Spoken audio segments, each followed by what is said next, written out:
তেতিয়া ধৰা পৰিল যে ছাদুল্লাৰ নমিনেশ্যন পত্ৰৰ মনোনয়ন পত্ৰৰ চহীটোৱে জাল। কোনে কেনেকৈ কৰিলে? চহীটোৱে জাল, তেওঁ নিজে চহী নকৰি কাৰোবাৰ হাতত জাল চহী কৰাই নমিনেশ্যন জমা দিছিলে। গতিকে তেওঁৰ নমিনেশ্যন কেঞ্চেল হ'ল আৰু আল্টিমেটলি চাউথ শালমাৰাত দক্ষিণ শালমাৰাত মহম্মদ শ্বাহাদত আলী মণ্ডল বুলি এজন নিৰ্দলীয় প্ৰাৰ্থী জয়ী হৈছিলে।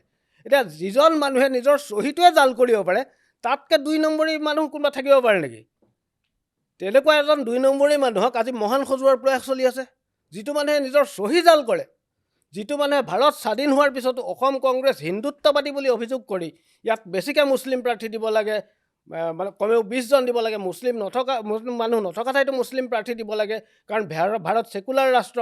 বিষ্ণুৰাম মেধি বা কংগ্ৰেছৰ নেতাসকলৰ বক্তব্য সাম্প্ৰদায়িক শক্তিকহে প্ৰতিনিধিত্ব কৰিছে, কাৰণ যিহেতু ধৰ্মনিৰপেক্ষ ৰাষ্ট্ৰ, হিন্দুৱে মুছলমানক ভোট দিয়াৰ কথা নাই, হিন্দু সমষ্টিত মুছলমান প্ৰাৰ্থী উঠালেও জিকিব, এই ধৰণৰ কথা কয় ছাদুল্লাই। আৰু সেই মানুহজনে নিজৰ চহী জাল কৰি তেওঁৰ নমিনেশ্যনেই কেঞ্চেল হ'ল। তেনেকুৱা 2 নম্বৰী মানুহ এজনক যদি মহান সজোৱাৰ প্ৰয়াস কৰা হয়, তাতকৈ দুৰ্ভাগ্যজনক কথা আমাৰ জাতিটোৰ কাৰণে কি হ'ব পাৰে?